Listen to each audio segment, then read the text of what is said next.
the brightest of the bright. Hey there, stargazers. I'm Dean Regas, Outreach Astronomer for the Cincinnati Observatory. And I'm James Alberry, Director of the Kika Silva Plot Planetarium in Gainesville, Florida.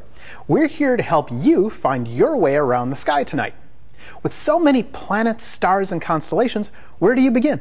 I recommend starting with the 5 brightest nighttime objects of 2012. Visible from even downtown locations, these celestial wonders are sure to capture your imagination. Let's get started. Of course, we have to begin with the moon, the #1 brightest nighttime object. How can you not be awed by the sight of a full moon rising above the eastern horizon, or a thin, delicate crescent cradling the darkened orb after sunset? This week, the moon is visible in the morning, just before sunrise. It's called a waning crescent, and will soon move to the invisible phase called new moon on February 21st, when it will be almost directly in front of the sun. But next week, on February 23rd, you'll see the slimmest of waxing crescents right after sunset low in the west. And each night after that, the moon will appear fuller and fuller and farther from the sun.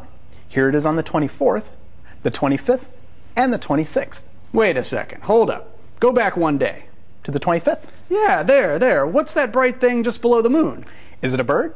Is it a plane? Is it a UFO? No, that's the second brightest nighttime object, the dazzling planet Venus. Venus is the brightest star-like object in the night sky and can now be seen in the evening low in the west. Venus is so incredibly bright because the planet is perpetually covered in clouds. And these clouds reflect sunlight much better than any other planet. Venus is about 86 million miles away from us right now, but will be getting closer each day and will be blazing away in the evening skies until May. Now, when we look ahead to February 26th, again we'll see the crescent moon next to the third brightest nighttime object, the giant planet Jupiter. There is no mistaking Jupiter's steady cream-colored glow. With even a small telescope, Jupiter reveals a hidden system of 4 moons: Io, Europa, Ganymede, and Callisto. The cloud bands and Great Red Spot can also be seen with a larger telescope. Next up, let's look to the southeast for Sirius, aka the dog star. Sirius is seriously bright, making it the 4th brightest nighttime object. The name Sirius comes from a Greek word meaning searing or scorching, and it certainly lives up to its name, since it's twice as bright as any other star in the sky. Sirius appears so bright because it is so close, relatively speaking. At only 8.5 light years away, the dog star is the 5th closest star to us. Look for Sirius rising in the southeast after dark. The star marks the nose of the constellation Canis Major, the big dog. Number 5 on our list is another planet who's been brightening up as we rapidly approach it, the red planet Mars. Here we're looking east at about 8 p.m. Mars is bright, but its color is what really stands out. Although it's called the red planet, it looks more orange to the naked eye. But it's definitely a different hue than brighter Sirius in the southeast. The diameter of Mars is about half that of the Earth, so it's a pretty small planet, and right now it's over 60 million miles away.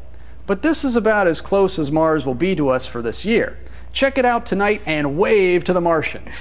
There you have it, the top 5 brightest nighttime objects. Get out there and find the moon, Venus, Jupiter, Sirius, and Mars tonight. The moon will be right next to Venus on the 25th. Right next to Jupiter on the 26th. And then look for sparkling Sirius in the southeast and orangey Mars in the east. Now, technically, there are brighter things in the night sky.